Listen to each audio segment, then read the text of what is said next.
This is Zorina. Welcome to Grow and Learn. Today we're going to be speaking about business transformation and specifically the cultural impacts of change within an organization with the esteemed Dr. Kevin Gazzara, who is a CEO of Magna Leadership Solutions. He's a professor at 5 universities.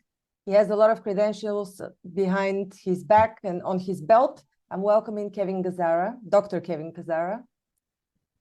Yeah, Kevin is fine, Zorina. Thank you. Fine. I'm very, very informal. Yeah. You know, people are very particular about titles in Austria, so I'm always very careful. I don't know how people react when you miss a title. Well, it's funny, when I'm teaching at the university, like if the dean comes in, he wants to make sure the students refer to me as Dr. Gazzara. And it's just really funny. I was teaching and the dean came in and I'm so informal. People just told me Kevin or Mr. Gazzara. And that's fine. And then as soon as the class was done, I remember the dean pulling me out in the hallway and saying, it's like, they have to call you, they have to respect. It's like, okay, that's fine. But in the business world, Kevin just works just fine. Kevin, you've worked for Intel previously. You were leading the Intel University, and now, so that was again a teaching position, Intel University manager. Yes and no. I spent 18 years with Intel. I started there as a product manager, product engineer, as an operations manager, and then moved into managing a small division. So I lived on the technical side. My background is in engineering and business. And then I went off and did my MBA and then my doctoral work in organizational leadership. But when I was at Intel, Intel has something amazing called sabbatical. And when you go on sabbatical, every 7 years, you get 2 months off to kind of refresh. And when you come back, that's usually a good opportunity to do something different. So when I came back, I had been doing a lot of teaching as part of a management requirement. Intel managers are required to teach 40 hours a year. So I was doing a lot of teaching, and I found I really liked teaching management leadership. So when right before I came back from sabbatical, the guy that was running Intel University for the world, which is the delivery of all there's 13,000 different classes, which is incredible. I didn't know that ahead of time. Wow. He said, hey, I need a manager for Arizona, is where I live, and would you be willing to do that? So I moved into managing. I did some teaching, but it was primarily just managing all of the courseware and delivery of the materials and getting instructors. And then eventually my last 6 years at Intel, I left in 2007 before I retired to build my consultancy with a couple of my colleagues from Intel. I spent the last 6 years managing Intel's management leadership development for the world. And we used to do 2,500 managers and leaders in 10 different countries. And when I retired in June of 2007, to bring kind of my knowledge to smaller organizations, we had just finished training our 40,000th manager. Well, congratulations on the success. It was quite exciting. Intel is a great place to work and a great place to learn.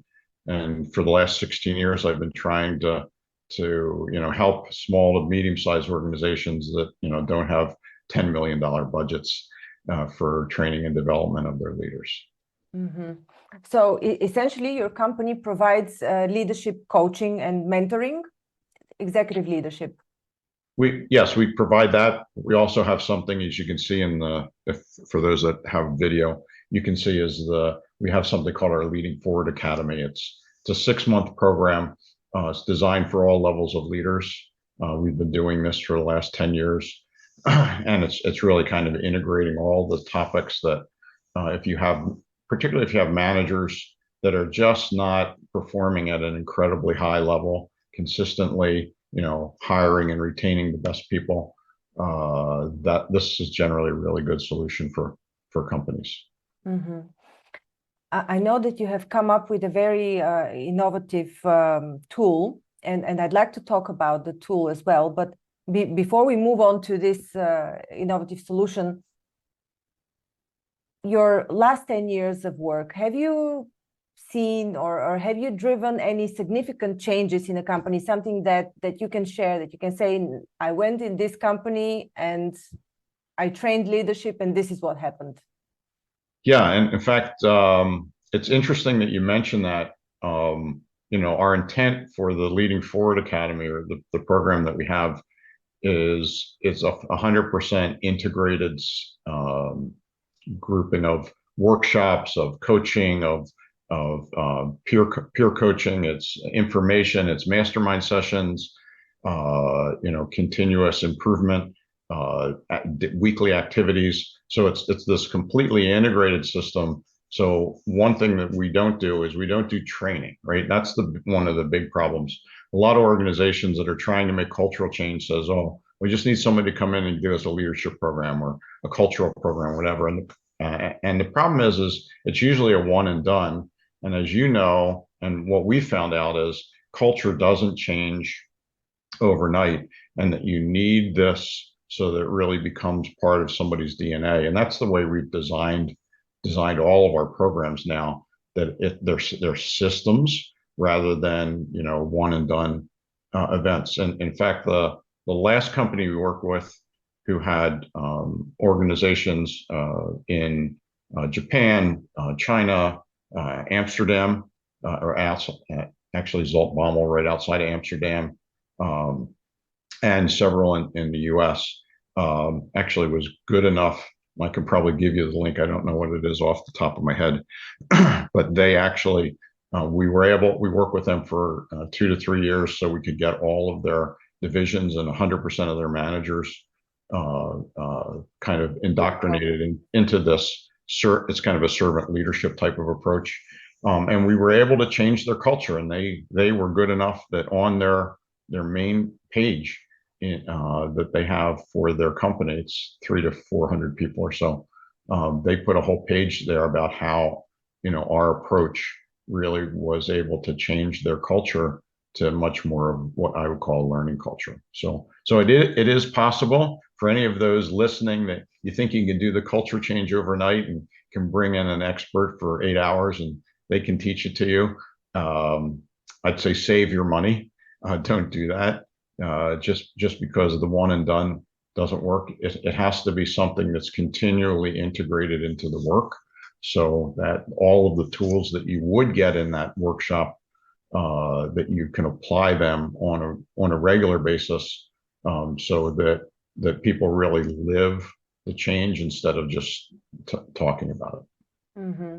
So is there a feedback loop to this academy programs, so that you actually find out not only if there's a cultural change in terms of an improvement in the atmosphere within the company, but also in terms of KPIs, some performance measurement?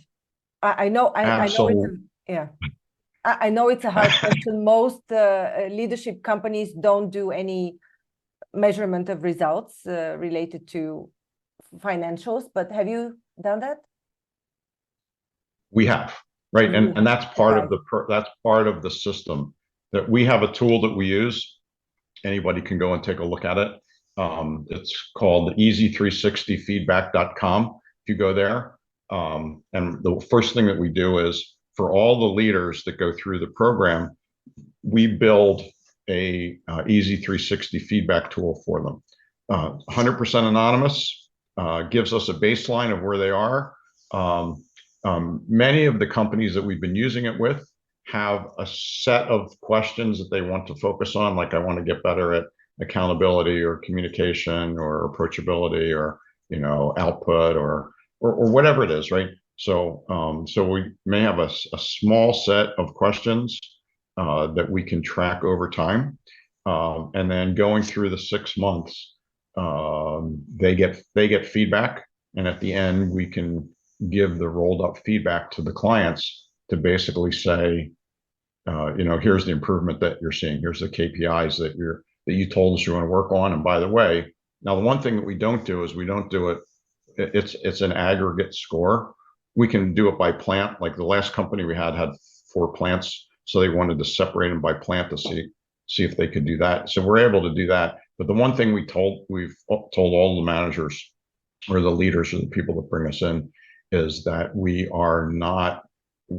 won't give you individual scores, right? Because then it really defeats the purpose of it, right? That the manager gets their individual scores, so they have a 24/7 dashboard. They can see how well they're doing, and then when we work with them in a coaching capacity during the program, that's one of the first things we bring up. Let's take a look at your Easy 360 feedback and see what's working and what isn't. Are you making an upward trend? Is it flat? Is it dipping? And then they are supposed to try the new tools that they get each month, and each of the tools is targeted at usually a different KPI. And then we can, the other thing I found, Zorina, is that it's probably the best tool in the world that I've used for my coaching and executive coaching, because I do the same thing with the person I'm coaching. We get a baseline. They book me for a 3 to 6 month contract. We track everything for that period of time, and at the end, the manager can print out essentially the results. It says, here's where we started in January, here's where we are in June. Can I renew Kevin's contract? And I've had several of those with several managers that, what started out as 3 or 6 month contracts now have gone into 2+ years, just because, people that are paying the bills in corporations or organizations like to see results. And I think that's the one thing, as you pointed out, that other leadership organizations don't do. And coming from an engineering background, I think it's so important to have those metrics. And as a coach, one of the things that I've coached people have had coaches before, most of them really didn't feel like they were getting a return on their investment. They liked the coaching, but at the end of the day, when the manager said, "Okay, you've had Joe as a coach, tell me what's different," they could talk about it, but they couldn't show them anything. This tool allows them to do that, and it makes it super easy for them to say, "Yeah, let's hire Kevin for another 6 months." Mm-hmm. So what aspects are you coaching them on? Are these interpersonal aspects? Are you coaching them on performance, functional type of mentoring? What is in the coaching program? So I have a kind of so I've done all my certifications for ICF, the International Coach Federation. I'm a certified positive intelligence coach. I'm a master certified life coach. And basically what we do is, our firm, the coaching arm of Magna Leadership is called coachsultants.com. So we do a combination of coaching and consulting. That, our focus is really on coaching, because coaching gets you deeper. But what we found, particularly since our focus is on executives in big organizations, that's where our sweet spot is. Particularly, we really do well with technical experts who happen to be managers, mm-hmm. and really need that extra help. And as you can imagine, I've lived my world and my life in the world of engineers. That engineers are not notoriously incredible at communication. So we figure out it. It's usually their boss that's hiring us. We figure out, so what does your boss see? What do your peers see? We do a 360, and then what do you want to work on? And sometimes it's communication, sometimes it's accountability. I'd say that the top ones that we typically work on is prioritization.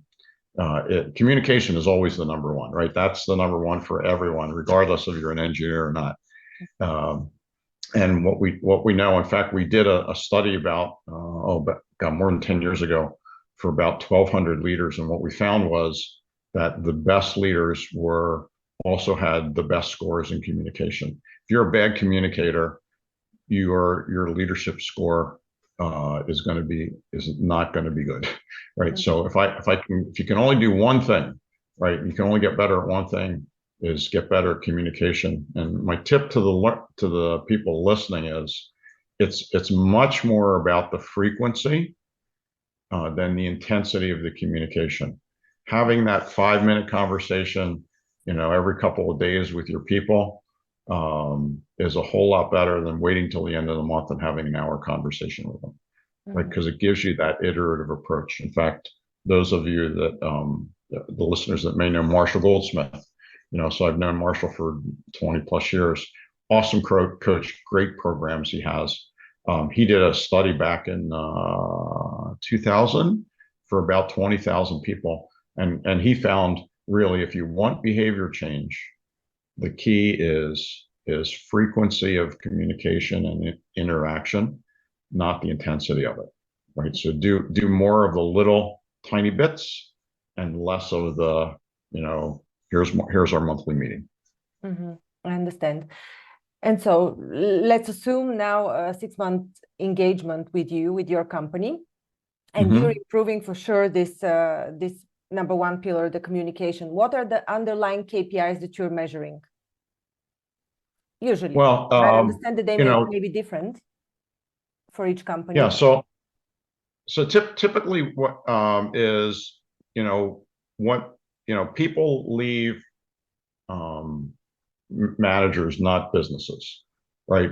And a good portion of the organizations we work with are manufacturing organizations.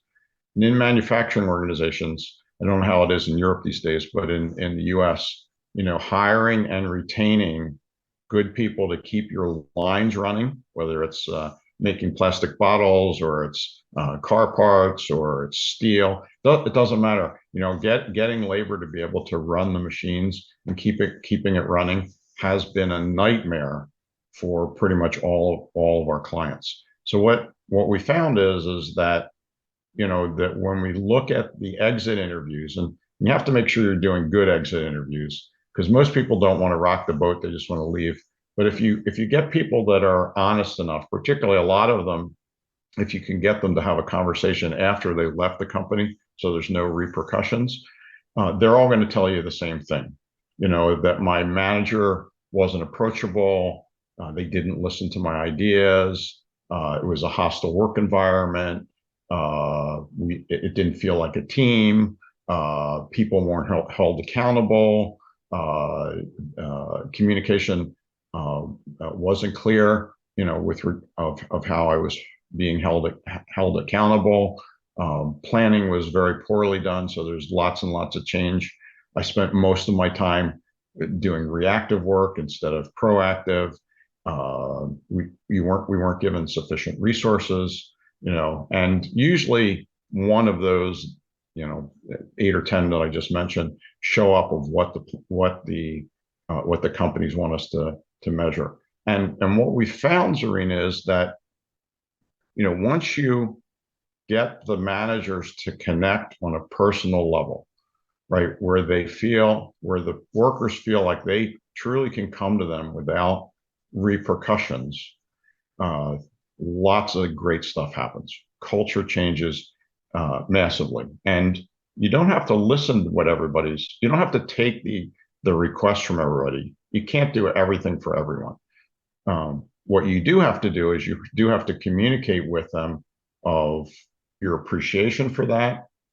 You have to communicate with them what's possible, what's in scope and out of scope, what you're willing to look at and where it's really outside of the kind of scope of the work, right? And you have to give them a time that you come back and say, if indeed this is something in scope, I will, and then you put a date on it, right? By the 1st of January, I will give you an update on where I am with this.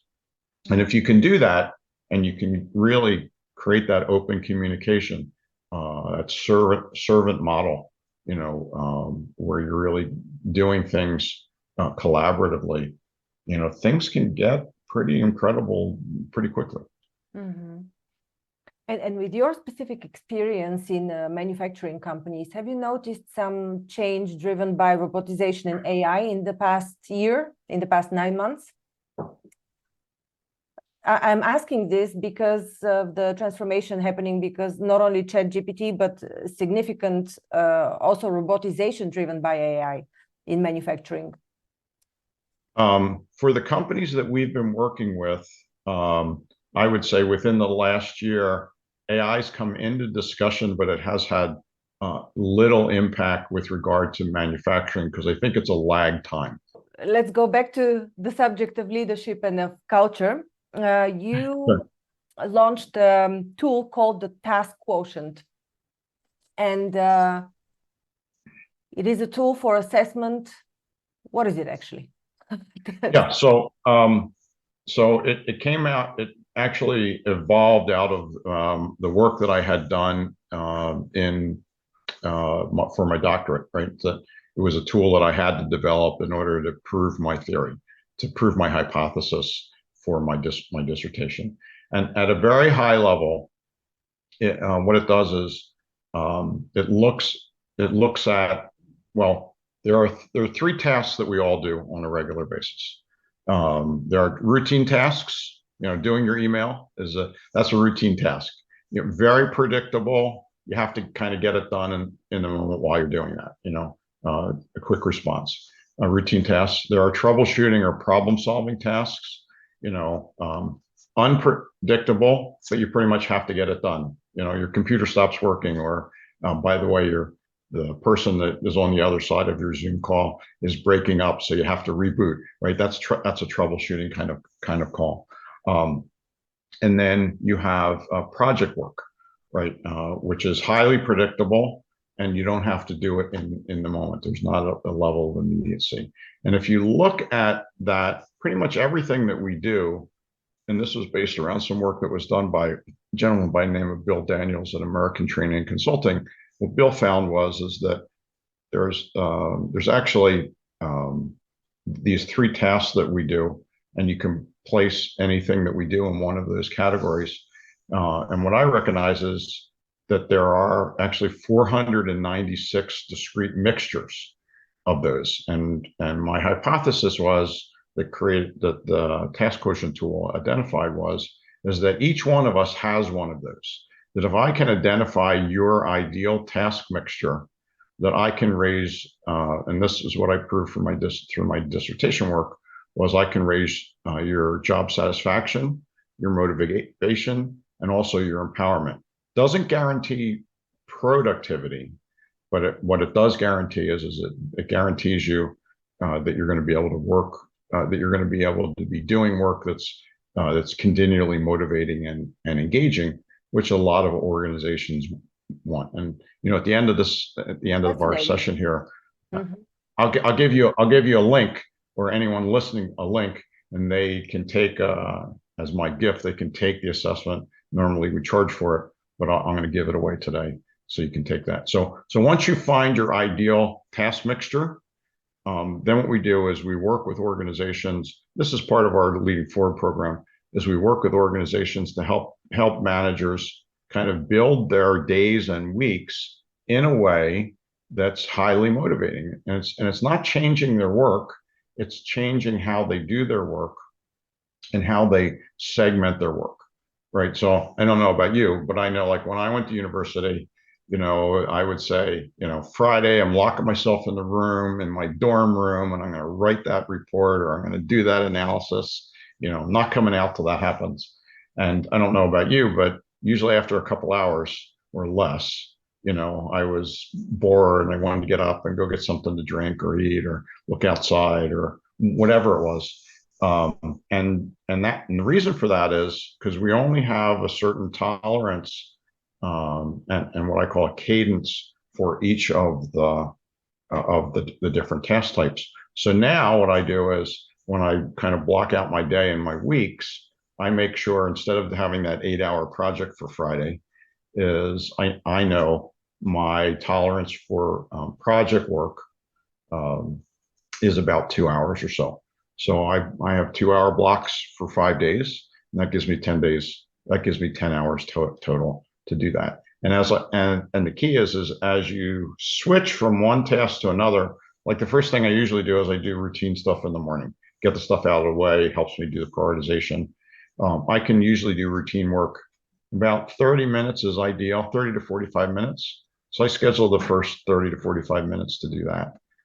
Then when you jump to the next task, rather than going to another routine task, So you finish your email and you're planning, okay, now I'm going to go and, identify inventory, right? So that's just counting things or whatever. Rather than going from routine to routine, I know I have to do a little project work or a little troubleshooting. It's like, oh, that problem where I haven't been able to get this video to connect, with my new router system. I'm going to go work on that, right? And then I come back, I'll do a little bit of project work, and then I rotate that throughout the day. By the end of the day, I'm still doing the same amount of time.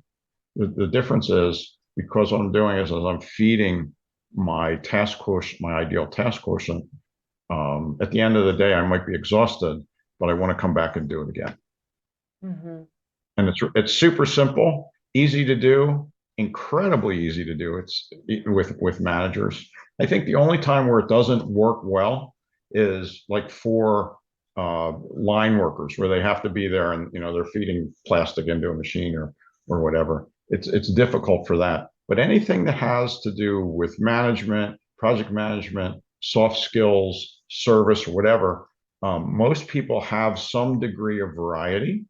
Yeah. And the problem is they have a tendency to just, Monday is a project day, two is solving problems, Wednesday's catching up and doing all the routine. And at the end of each of those days, you get the work done, but it just feels so forced. Mm-hmm. Have you had the So experience? that's what the TQ will give you. The TQ will tell you exactly what yours is. Roughly for me, I need about 50% project work a day. I need to do about 30% troubleshooting, and then I can handle about 20% routine work. Mm-hmm. And that's wonderful on an individual level. How does it work on a team? Have you applied it? Have you seen any results? We have this whole process that we do on a team, and we call it the task auction.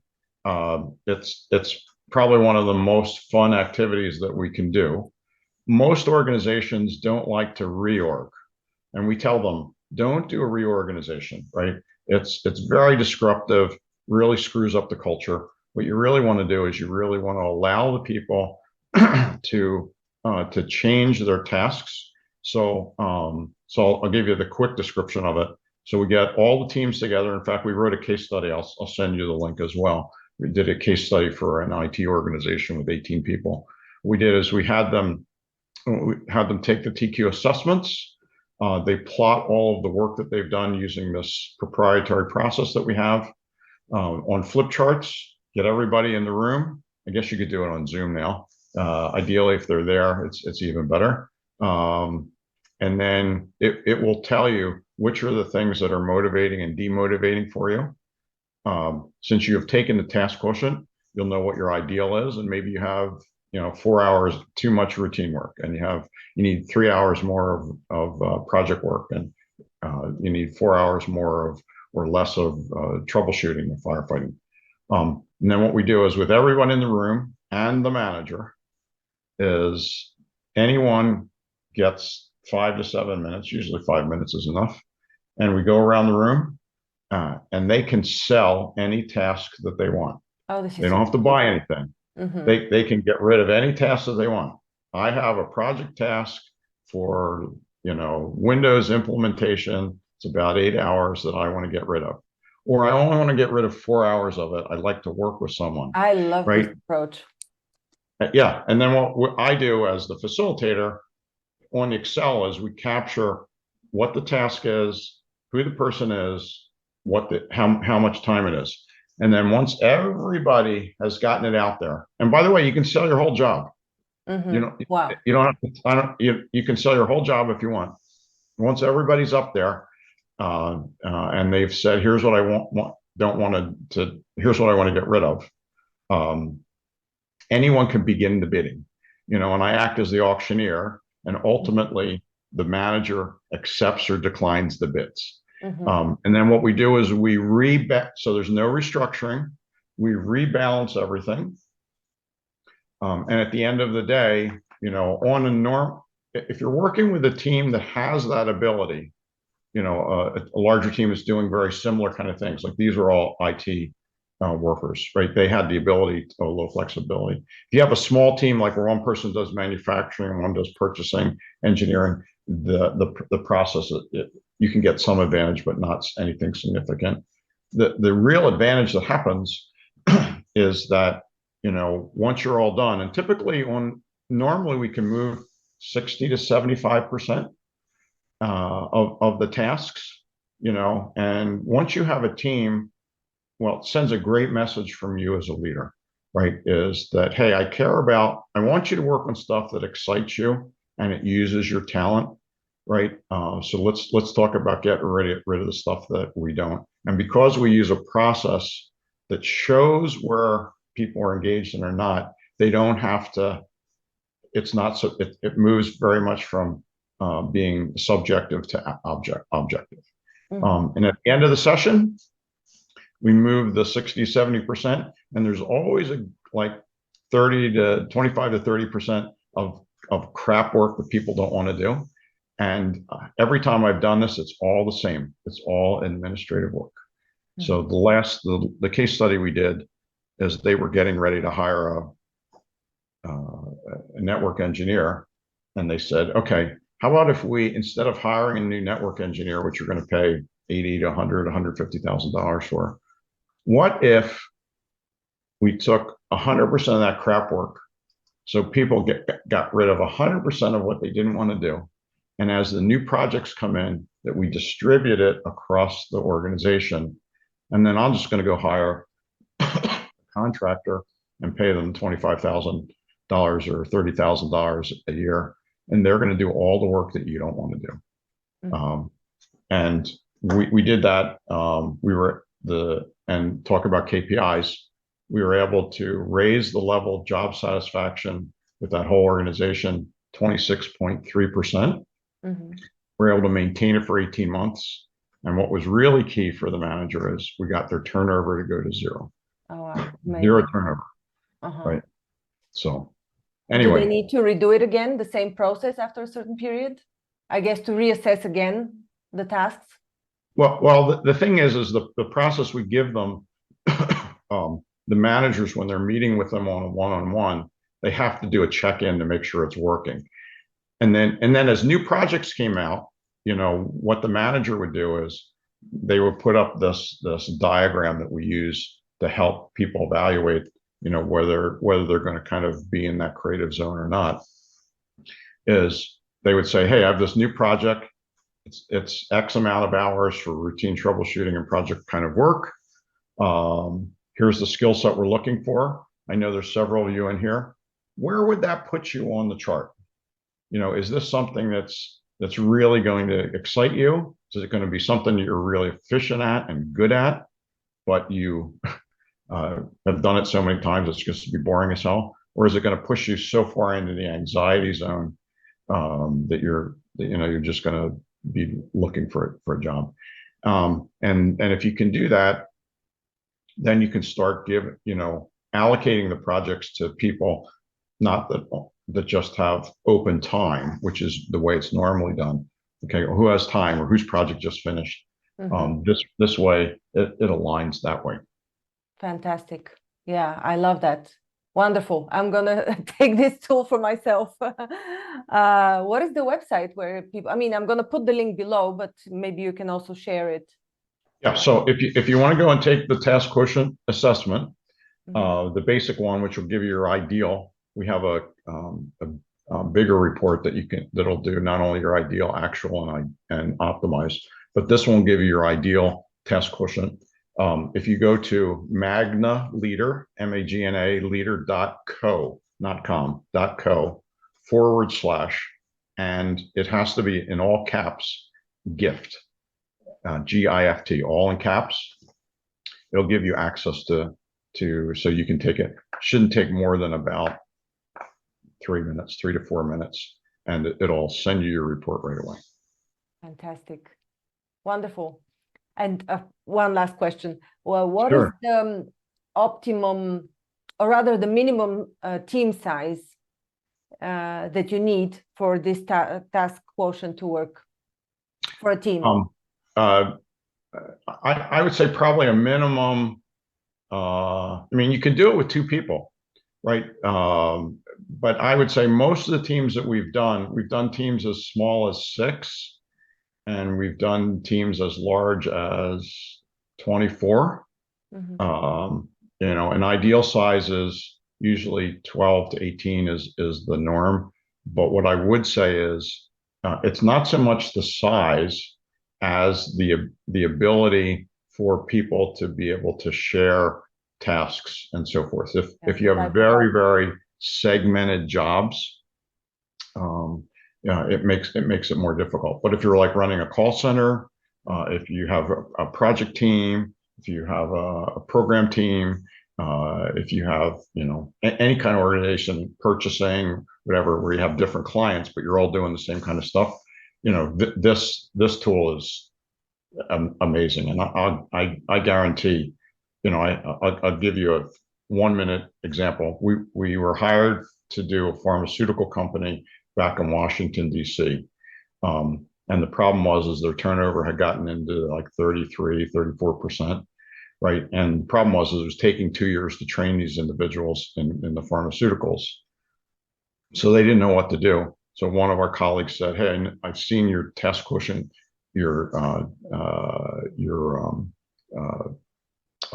task auction work." So they brought us in, and the manager said, "I don't think any of this crap will work, but I don't think it'll mess us up anymore." So we ran it. We moved 63% of all the tasks. And actually, one of the guys that they were getting ready to let go, what they recognized was he wanted to do more management, team development, that kind of stuff. And ultimately, what we found out is they moved everything. We're able to we couldn't get the the turnover to go completely to zero, but we got it into single digits, like 6 or 7%, rather than the 33 or 34%. But the interesting thing is what we found out like 3 months later is that one guy that they were getting ready to get rid of, he ultimately became the manager of the organization, and let the manager go. Fantastic. Okay. Great. Well, thank you so much, Kevin, for the fascinating introduction to the Task Quotient and to your business, and for all the cases you shared with us. Yeah. And if anyone wants to talk about this, they can reach me at kevin@magnaleadership.com. I'm always very, very excited about talking about this. The one promise I'll make to anyone that sets up a call with me or wants to have an electronic communication, one thing I will guarantee is you will get no sales pitch from me, right? This is something I believe in. I can point you to lots of really good data that says this works. And if it's something that can make a difference for you and you're struggling with doing a reorg, or people just don't seem to be engaged, I'll give you the best that I got. And if it makes sense, great. And if it doesn't, that's okay as well. Fantastic. Thank you so much. Thank you for listening to Grow and Learn. We hope that you found our podcast informative, engaging, and inspiring. Our mission is to help you keep growing and learning, and we hope that our conversations and insights have provided you with practical advice and useful perspectives. If you're looking for personalized support and guidance to help you achieve your personal or professional growth objectives, I offer a range of services to help. As a trusted management partner and mentor, I work with businesses in the process of transformation, looking for new streams of business, as well as M&A. With an extensive professional network of experts and mentors, I can bring on board the right person or team based on the specific needs of the company I'm working with. To learn more about the services I offer and how I can help you achieve your goals, visit my website at grownlearn.org. You can also reach out to me via email or social media. I'd love to hear from you. And if you enjoyed this episode of Grow and Learn, please subscribe to our podcast and leave us a review. Your feedback is important to us, and it helps us to continue to create content that is relevant and valuable to our listeners. Thanks again for listening, and we look forward to sharing more insights and perspectives with you in the future.